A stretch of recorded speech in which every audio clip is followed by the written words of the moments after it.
Hi Minna, how are you doing? I'm good, thank you. Thanks for having us in your lovely home.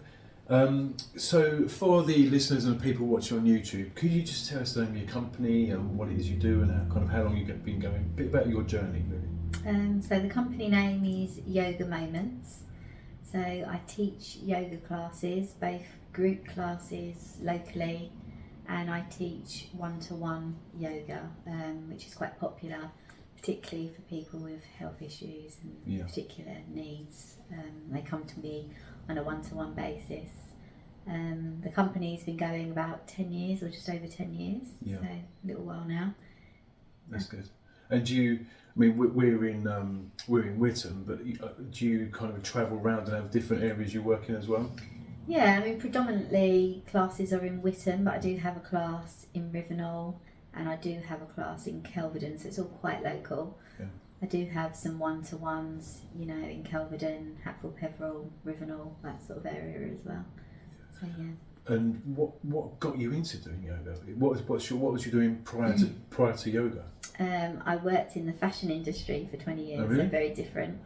Yeah. That's completely different. That's quite fast paced, isn't it? Yeah, very fast paced. I travelled into London every day, in West End or King's Road, so quite a long journey into London, and it's very stressful, very busy, very competitive. Felt as if I had to do it to pay the mortgage. Got really exhausted actually, and ended up suffering from insomnia. So that's what brought me to yoga, meditation, mindfulness initially. Right. Because that really helped. And then when I had my first child, I decided, I wanted to set up my own business. I wanted to be around for my child because I used to have to travel abroad quite a lot to the Far East and stuff. And I'd see ladies come back from maternity leave with 6-month-old children and be sent off to China for 2 weeks, and I sort of never wanted to be in that position. No, it's hard to do, isn't it? When you, especially I guess in that industry. Really, yeah. That industry is quite fast paced, and so trying to drag a 6-month-old around with you, I guess. Well, you don't get the choice even to take them. I think I was left really? at home. Yeah, you just get told you're going. Might sound glamorous, but yeah, it's quite stressful. I just thought there's a different life, to be had, I think. Yeah. And that's what I wanted to do, and also share, my experience of it really helping me with other people, because I really help people. Sometimes people come to me with all different types of things, like maybe back pain or, not being able to sleep or high levels of anxiety, and I can help them. So, it's quite rewarding to be able to help people. So were you taking, were you going to yoga classes whilst you was in the fashion industry, or did you kind of? Yeah. So you've always kind of had that in your life? Not initially. It was feeling stressed and busy, and not sometimes being so stressed and busy that I couldn't sleep very well, that drew me to it. So I started researching around what could help. So that's what drew me to yoga. And then I just loved it. I just loved the relaxation, the feeling strong, feeling flexible, how it made me feel mentally and physically, how my sleep improved.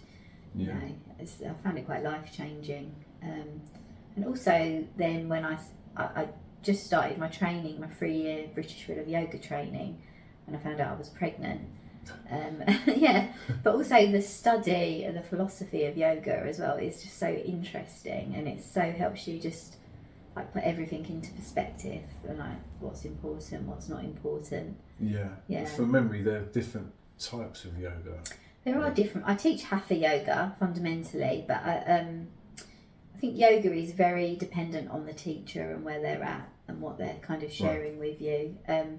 The different types of yoga are different paths to enlightenment, which is quite sort of heavy really, but I think basically people generally come to yoga to be stronger, to keep everything moving. And does what you teach, does that focus on one part of that strength or whatever it is, or is it all kind of, or is each one of them combined and yours is just a different route to that end goal, I guess? The different types of yoga are the different routes to kind of enlightenment. So I think most yoga teachers on a day-to-day basis aren't delving that much into the philosophy, to be quite honest. I know people get quite caught up on different types of yoga.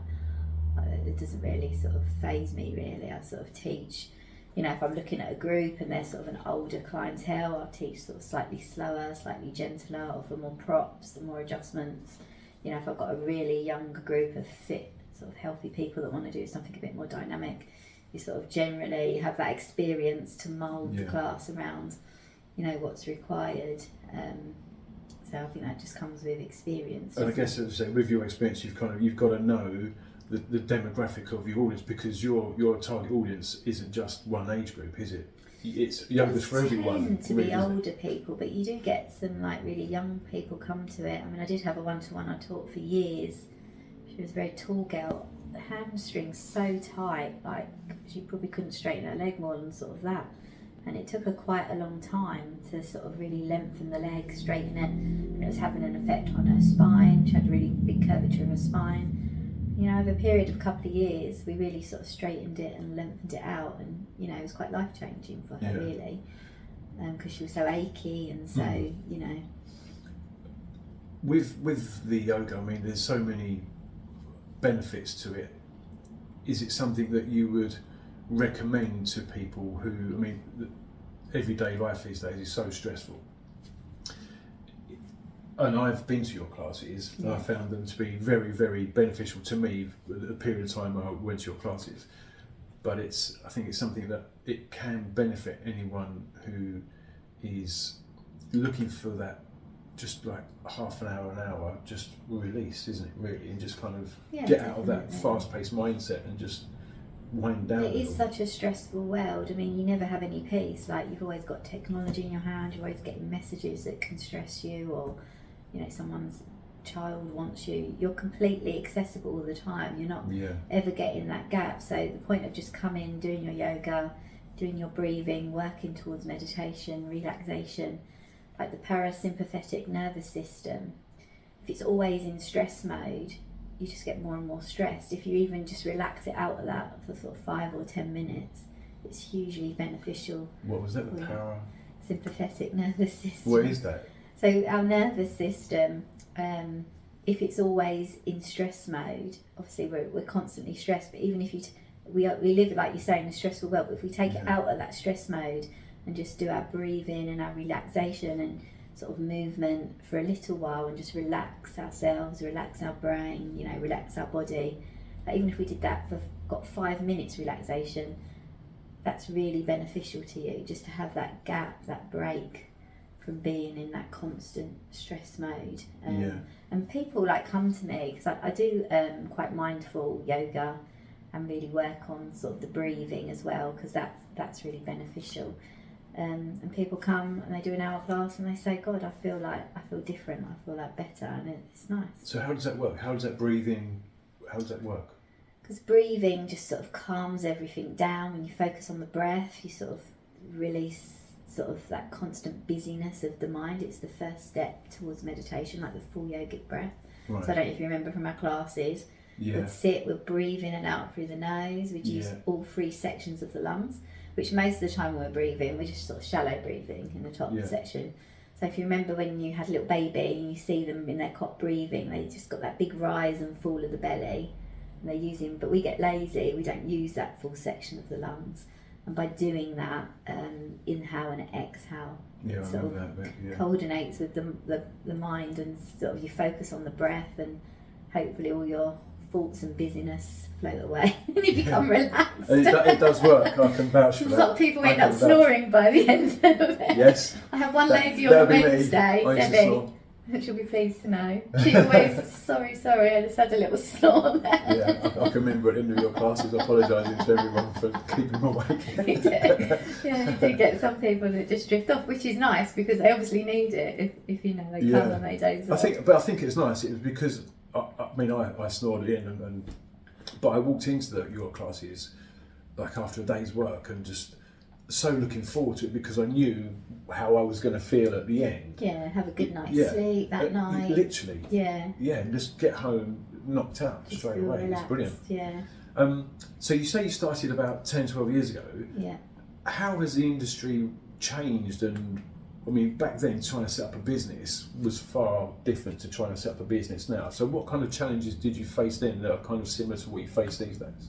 And before I had the website up and running, I just wasn't getting, I'd go to classes and hardly have anyone there, and it was just a bit, upsetting really. You sort of thought, oh my God, how long am I going to carry this on? And my brother helped me setting up on my website. He was quite good at that, and got quite a good Google ranking with quite a lot of hard work. I think, on Google, on the website, pretty much number one, other than any paid adverts. So then I started getting all the people in, people started knowing I was around, and I think when you come to my Rivenal class, about 20 people in there, so it was full. So then I started up the Monday night classes. So it's all doing well. I think lockdown had an impact, and we all went on to Zoom, which initially was really busy, and eventually it sort of started fizzling out a bit. I think now the challenge is different for a business. Sort of people are affected by high inflation, things being really expensive, mortgages raising. Particularly people with children necessarily can't afford that luxury of spending that money on themselves. And I think people people attend my classes on Zoom as well now, because they don't always want to come out. They don't want to get in from work and have to come out again, or the husband's not home to leave the kids, or vice versa. So it's changed from that aspect. I also think a lot of my business doesn't necessarily come through my website anymore. It comes through social media. Yeah. Whereas I think before it was heavily 3 or 4 inquiries through the website, and I think that's a big change as well. But I think that's the progress of social media, isn't it? It's become used more as a platform for advertising businesses. I'm thinking anything physical like leaflets, magazines, advertising. I'm not sure if people notice that sort of stuff, because everyone's in a device in the phone. You could have a big banner up outside, my hall. I don't know if anyone actually even notices it these days. But if you put something on social media, I think people got their phones and they look at it and they read it. So. Yeah, I think with social media as well, you don't necessarily have to advertise for yourself, because your clients come to you and they post and say, "I've just had a great session with me at Yoga Moments." Their followers see that, or their friends see that, or whoever it is. So it kind of expands. Yeah, they really help. I mean, I don't think people realise as much how much they help small businesses by just liking and sharing and giving reviews, because they really do help the business by doing stuff like that.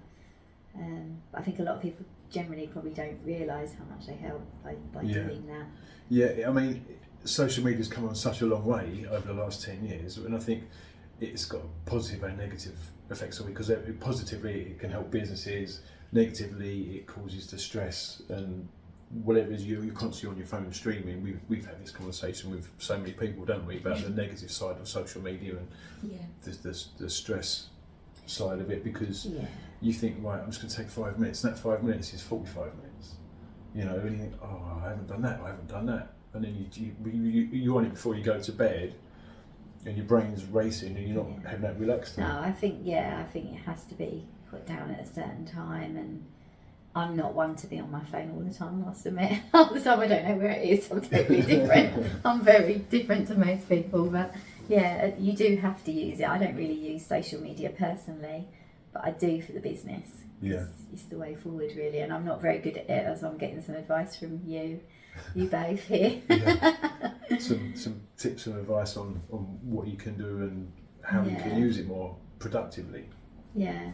So going back to the kind of where you were 10 years ago, were you doing leaflet drops and that kind of thing, and advertising magazines in? I was advertising in magazines, I was leaflet dropping. I still do have leaflets, even last year I did a lot of advertising just in sort of December, January, which is quite a busy time of year because everyone wants to start new stuff in January. So for us, it's quite busy, like gyms and stuff as well. They become quite busy in January. But I just don't think people want to see that type of advertising anymore. I don't know. I just think everything. I'm getting most of my business and inquiries through social media, local community groups, and stuff like that. That's why I'm very interested in the kind of stuff that you do as well. With the podcast? Yeah, with the podcasts, with some suggestions you've made with social media, because I think I need to sort of grow and develop. Otherwise, my business isn't going to continue to grow and develop because things are changing quicker than I'm changing. And that's it. And then the industry, the technology. I mean, we started this podcast not very long ago, and we've now got help from a marketing company, and we had a Zoom call with the team now, and they said, right, okay, so you might need to try TikTok and things like this. So Charlie and I are on the meeting, and I'm kind of nodding, going, yeah, okay, yeah. In the call, and I said to Charlie, what's TikTok? What's TikTok? Explain that to me. So now I'm having to learn TikTok. How that works, and you know how what we post, when we post. So the children can show you, but they might not want to help you do your work on it. Yeah. The younger generation are like, oh, you're so old, and you're like, just do this, and it's done. And you're like, hang on, whoa, break it down. But so has your in that 10 years, has your method of how you teach changed as well?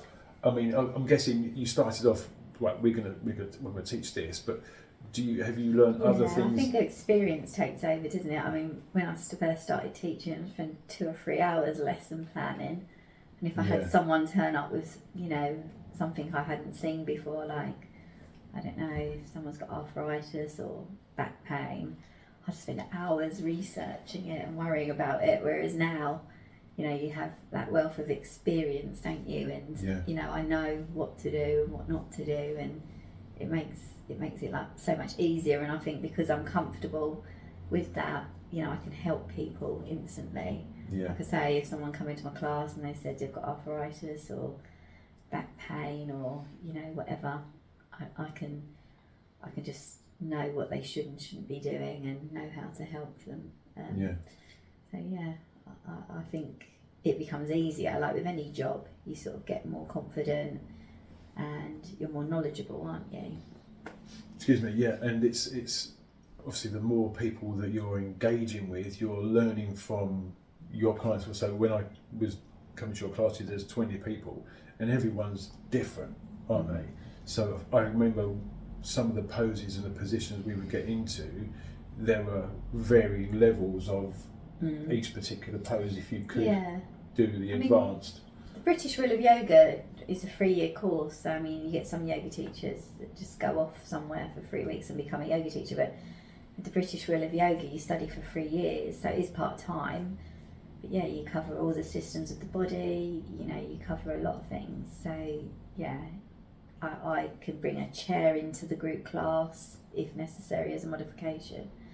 I can bring all sorts of modifications in to make it accessible to everybody, really. So, and that's the good thing about it, isn't it? It is accessible to all abilities and all ages. People in their 70s, like a lot of my daytime classes are retired people, like, and some of them are in their 70s and they can do their down dogs and they can do all sorts, and they're really strong and fit and healthy. And I think, you know, people think sometimes it's for young, strong, you know, flexible people, but a lot of us, I'm not naturally really flexible. I mean, I'm reasonably flexible now, so I've practiced yoga for a very long time, but it's more about strength and maintaining that strength, particularly in things like wrists and ankles and neck, all these small little joints that as we get older, you know, we need to keep strong. To protect ourselves, really. Spine. I've kind of got to the age now where I let out a little groan or a moan when I stand up or sit down.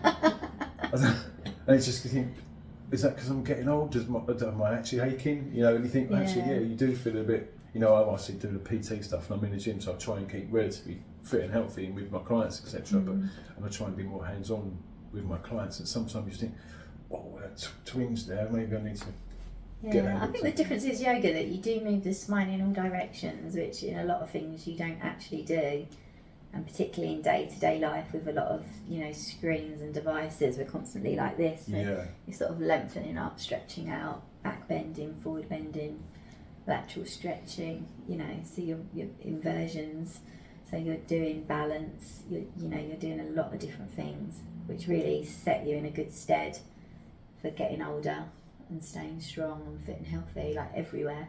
Even like sometimes we'll do joint freeing exercises on the wrists, on the ankles, you know, on the feet, on the arms, everywhere. So you use every part of you at some point, and you're keeping everything strong fit and healthy.